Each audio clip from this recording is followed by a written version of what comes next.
കേരള ബാങ്കിലെ വായ്പാ കുടിശ്ശിക തീർപ്പാക്കി ജപ്തി നടപടികൾ ഒഴിവാക്കുന്നതിന് മുന്നോടിയായി റവന്യൂ റിക്കവറി അദാലത്ത് സംഘടിപ്പിച്ചു. 250ഓളം വായ്പക്കാർ അദാലത്തിൽ പങ്കെടുത്തു.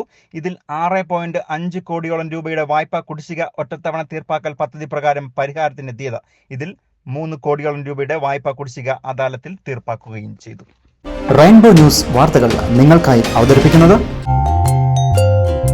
പവിത്ര ഗോൾഡ്, എന്നും സ്വന്തം.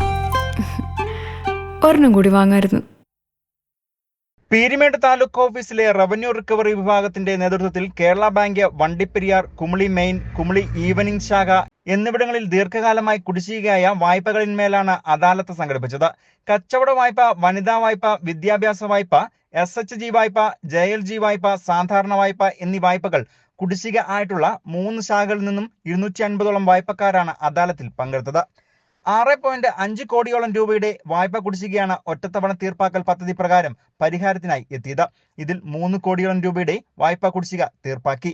വണ്ടിപ്പെരിയാർ പഞ്ചായത്ത് കമ്മ്യൂണിറ്റി ഹാൾ സംഘടിപ്പിച്ച അദാലത്തിൽ പീരിമേട് താലൂക്ക് റവന്യൂ റിക്കവറി വിഭാഗം ഡെപ്യൂട്ടി തഹസിൽദാർ റിജുമോൻ PS അദാലത്ത് സംബന്ധിച്ച കാര്യങ്ങൾ ആമുഖമായി വിശദീകരിച്ചു.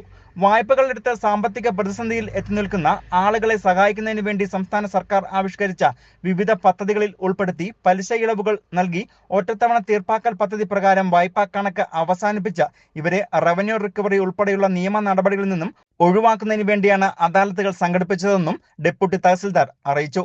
കേരള ബാങ്കിന്റെ ഏരിയ മാനേജർമാരായ PS വിജയൻ, ഷൈനി മോൾ മാത്യു, സെബാസ്റ്റ്യൻ, ശാഖാ മാനേജർമാരായ Thomas C, Alex, Pradeep Kumar KA, N Faisal, village ഓഫീസർമാരായ Kumily village officer Sajilal, Periyar village officer Sunil Kumar, Manjumala village officer Indirakumari എന്നിവർ അദാലത്തിന് നേതൃത്വം നൽകി.